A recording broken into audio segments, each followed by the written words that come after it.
update day, night, morning, whenever it is you decide to download the update itself or check out this video. It's the final content edition of Season 1, or kind of, because we have League play coming on Monday the 8th, but more so I guess you could say it's the final title update of Cold War with Season 1. So what changed, what's added, what's new, that's what we're going to be discussing here in this video, breaking down everything you need to know. So as we go along, let me know your thoughts down below. What do you guys think of this update so far? You like Express, Firebase Z, any of the modes introduced, whatever it is, feel free to let me know. As well, if you are new to the channel, do be sure that subscribe button, we're on the road to 400,000 subscribers, and we'll keep you up to date with all things Cold War, Warzone, and anything COD related. So if you're interested in joining the community, I'd love to have you. That said, let's jump into the update. So first things first, we of course have actual content additions for once, not just playlists, which is nice. We'll start out with the big things here and work our way down to the smaller things like playlists and then some technical changes, because there are finally a few of those as well. But on the MP side, since that's where I'm sure most of you guys will spend your time here if you're checking it out, is Express is the big thing returning here within Cold War's MP. If you remember Black Ops 2's Classic, we're jumping in again here within Cold War, though interestingly enough, it's not thematically changed at all, it's just a simple port over. So if you had that transition from a 2025 setting put into a game about the 1980s on your bingo card, you can check that one off. But in all seriousness, I'm personally pretty cool with this one returning in Cold War. We've mentioned it before, but we've had maps like Nuketown, Raid, Standoff. They've seen their fair share of reintroductions, some more so than others, and some definitely played out. But Express, this is the first reintroduction it's had since Black Ops 2, and I'm cool with that. That game had so many iconic pieces to it, and for a map that was so good and competitive, especially Search and Destroy, I'm cool with seeing it come back into the regular play rotation. If you jump into it either in the regular rotation or in Express 24/7's playlist, like we'll talk about in just a second, it should flow and feel incredibly similar to how you remember it if you experienced it back in the day. So jump on, play around, but do make sure to look out for that roaming train. The other larger introduction here on the multiplayer side of things is the introduction of the Fireteam Endurance mode. So Fireteam Endurance is very similar to regular old Dirty Bomb, actually identical, save for two big key pieces of the puzzle. Firstly, the score is doubled. Normally you'd be racing to see who can get to 500 points first, with point values being granted for kills, uranium deposits, and detonations. In Endurance though, that max score limit is now 1,000 points, doubling the score, meaning that in theory, you double your time also in each particular match. Granted, that can vary depending on the next piece to the puzzle in regards to detonation frequency, but you could be looking at some longer playtime and perhaps more action if you're ranking up your weapons or so. But the other big piece of the puzzle is the Dirty Bombs themselves. In traditional Dirty Bomb, you go from 5 bombs down to 4 to 3 to 2, and then finally a fight over the last bomb before there are 5 more introduced that respawn on the map, marking the next wave of attacks. But in Endurance, as soon as one Dirty Bomb is detonated, another one takes its place elsewhere on the map, so that it's a constant total of 5 Dirty Bomb sites active and able to be fought over. So it may change up some of the dynamic that you have if you're experiencing an all-out war of that last site, where you can maybe pick off some people from a distance or jump in head first. Each site just may not have as many players as normal. Those first few minutes where all 5 are active usually see relatively less gunfights and are easier to manage pace, so that might be more so what it's like the entire way through. But combine those two things in with that large-scale action that is Cold War's Dirty Bomb mode, and you have Endurance. It was pretty good for my initial playthrough of it, but Dirty Bomb is pretty hit or miss for me, so we'll see if I keep playing it later on as the week goes on, but check it out if it interests you. For the traditional MP playlist we end up seeing this week, we have the, of course, initial introduction of Dirty Bomb Endurance and Express 24/7, but we also see the introduction of prop hunts with a few new maps introduced here in the rotation of Express, Raid, Crossroad Strike, and Armada Strike. We have gunfight blueprints with Nuketown 84 being added into the rotation for gunfight as well. We also have 3v3 gunfight snipers only. We have Face Off continuing on, which is 3v3, and then finally Nuketown 24/7 continues on as well. Though interestingly, talking about some technical changes and moving over into that aspect, some playlists actually did have some adjustments as well. Gunfight, of course, added Nuketown 84 into the rotation as mentioned, but also 2v2 and 3v3 Gunfight are now fully available in custom games. Hardpoint had an adjustment where it sees an update to the owned score event to allow players to have an increase in score the longer the players control the hardpoint. So that modifier will go up the longer you're on that hardpoint, but it will reset if you leave the hardpoint, so it rewards longer objective play. We also saw the reduction in the score for the initial capture bonus from 50 to 25, so my guess is to kind of level that out as the progressive increase as time passes was introduced. Dropkick saw a slight alteration to it where it reduced how late players can join a match in progress. Control added additional defender spawn points and added logic for the B capture point on Raid. And then finally, the CDL custom game modes saw an increase to the player count to allow for 2 spectators in CDL hardpoint, search and destroy, and control. Perhaps the best technical change, though, that we have now that was listed out of these patch notes is the change to the launchers finally, which it increased the minimum damage for the 2 launcher class weapons, that being the Sigma and the RPG. Now, firstly, it didn't mention the special category of the M79 Thumper, so that may not carry over, but secondly, I'll be honest, amidst the frenzy that was last night footage gathering and some minor testing, I didn't get enough hands-on experience with either of these to give a better understanding or something in layman's terms of an explanation for how useful this is now. But if the patch notes are to be believed, in which the minimum damage is increased, then this should tremendously help out those going for challenges and MP with the launchers. At a certain radius, even in hardcore, you could 3-shot somebody with a rocket and still not get the kill if they had flak jackets. So fingers crossed that does something to mitigate that, maybe brings it down to a 1-shot protection with flak jacket, but we'll see. Equipment also saw a slight adjustment where aim assist and smoke grenades was fixed, and then the hip fire accuracy while priming a grenade was decreased, and a likely attempt to nerf that effectiveness of the gung-ho strat. Finally, the music player view of war tracks now includes some classic songs like Pentagon, Rooftops, 115, and Damned, which is definitely cool.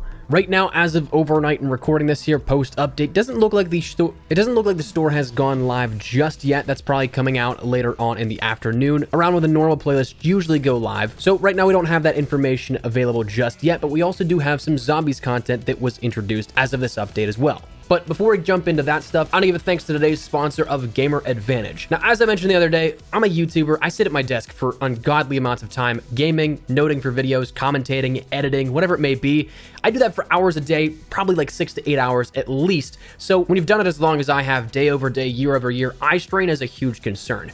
I've used blue light glasses before to help reduce headaches and the other ample amount of effects that blue light can have, but none of the blue light glasses I've ever had come even close to Gamer Advantage. Now, these glasses are fantastic because they have none of the normal yellow hue that normal blue light glasses have. They can have prescription lenses. The frames are incredibly comfortable, and that's coming from somebody who can't stand the feel of any frames at all. They're durable, scratch resistant, and so much more. I said it before, there's not many products that I rave about, but these glasses are absolutely one of them. Behind the scenes, I've been wearing them for about 2 months now or so, and truly, I think they're worth every single penny. So if you're a gamer or even just somebody who works at a computer or a screen for long periods of the day, I can't recommend these enough. So if you follow the referral link at the top of the description and use code espresso at checkout, you can save 10% off your order. But moving along to the next big ticket items here, that being some zombies content, or rather a lot of zombies content actually. The first and biggest thing being the brand new map of Firebase Z. There's tons of stuff to experience here. The Easter egg, though, if you're interested in that, is currently locked until tomorrow afternoon, so you don't have to worry too much about missing out on anything if you haven't jumped in yet. That unlocks at 9 a.m. Pacific time, noon Eastern, and 5 p.m. in the UK if you're interested in that, but this is definitely worth a go. There's definitely a few things here that are a little out of the ordinary compared to what you'd expect with a regular zombies map, but I also like that about that, where it offers up something new, unique to Firebase Z, and definitely something you should jump into and try out for yourself. There's some really cool dynamics. I'm really liking the flow so far of the map, but that's just my honeymoon phase review of it. Make sure you jump in while you can, but I'm very much so looking forward to what happens tomorrow with the Easter egg. I'm a huge story nerd, so like to see where this goes, but check it out. It's definitely awesome. Also on the zombie side of things, though, we do have Tombstone Soda being introduced. Or honestly, maybe I should say reintroduced, because we did see this within Black Ops 2, but it is making its way back into Black Ops Cold War here with this, though slightly different because we do have those Aetherium crystals to play around with whenever you take a look at Black Ops Cold War's fundamental upgrade system. So at tier 1, you end up having the Shadow form, which can regenerate your health. At tier 2, you can increase the down duration to 60 seconds. And then on death, you can drop a Tombstone stash that saves your weapons, equipment, and resources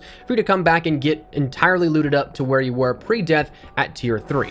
So this has its own location within Firebase Z, but is also available within the Wonder Fizz machine on the Machina. So you can play around with it on either of these 2 maps here if you really want to. Also within Zombies, we saw that there was solo advanced start in Dead Ops Arcade, which is a slight twist here on this, which takes your best placing beforehand and then starts you out there as an advanced location so you can go towards, say, those higher end challenges and try and break your own records.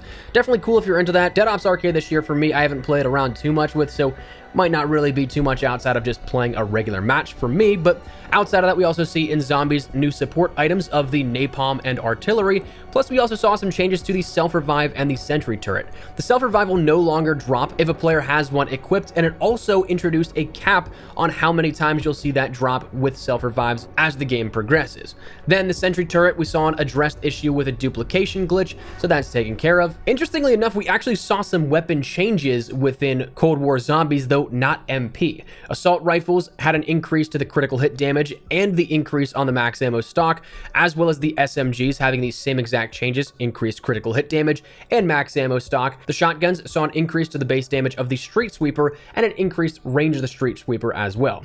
There was also an addressed issue with the blueprint for the Western Justice blueprint, in which it prevented attachments from actually appearing on the weapon. And finally, outside of that, we saw some adjustments to armor and the ammo mods. There's a bunch of other technical things and smaller items that I can leave the patch notes down there in the description below if you're interested to check those out. But armor, level 1 armor will now replace the first armor shard dropped when a player does not have armor equipped. And then the ammo mods, the Cryo Freeze, saw a reduction in the cooldown from 3 seconds to 1 second to make it more dependable method of slowing down enemies. But that's the big stuff that was introduced here today within MP and in Zombies for Cold War, but interestingly, we still have a little bit to come. Double XP weekend for most players starts as of tomorrow, the 5th at 10 a.m. Pacific time, but for PlayStation 4 and PlayStation 5 users, a little PlayStation exclusive is that it actually starts just a little after this video goes live at 10 a.m. Pacific time today. So you get an extra 24 hours of ranking up and double XP, so it's a good time to do that, to rank up. If you haven't hit Master Prestige yet, you can do that likely with ease this weekend. League play is also going to be something that is coming back as of Monday the 8th, right before the launch of the CDL 2021 season here, with the Atlanta FaZe home series starting on the 11th. Interestingly enough, though, it does mention that it's built on the foundation of Black Ops 4's ladder system, which they say was a popular ladder system, but I don't remember anybody liking that, because unlike Black Ops 2 and the League play we saw there, it was really all just dependent on playtime. If you played more matches, you were likely going to be higher in the ranks than somebody who could truly be more skilled than you. So we'll see if this stays like it does, but League play is being introduced as of the 8th. So we do have a little bit more left here as a part of this update and what's still up on deck, but for now, that's where we're at here at this. So I'd love to get your thoughts and feedback down there in the comment section down below. What do you guys think of this update? Like it, dislike it, love it, hate it, whatever it is, feel free to let me know. But hopefully you enjoyed the video. If you did, make sure to drop a like down below, and of course, if you're new to the channel, make sure you guys subscribe so don't miss a single thing regarding all things Cold War, Warzone, and anything COD related. If you're interested, make sure you hit that subscribe button. If you also want to follow me over on Twitter and Instagram, those are the best places to get connected to my channel on YouTube. Probably live on both those. So if you guys want to strike up a conversation, ask me a question, whatever it may be, that link is down there in the description below. But other than that, thank you guys all so much for watching. My name is Espresso. I'll see you guys later. Take care and peace.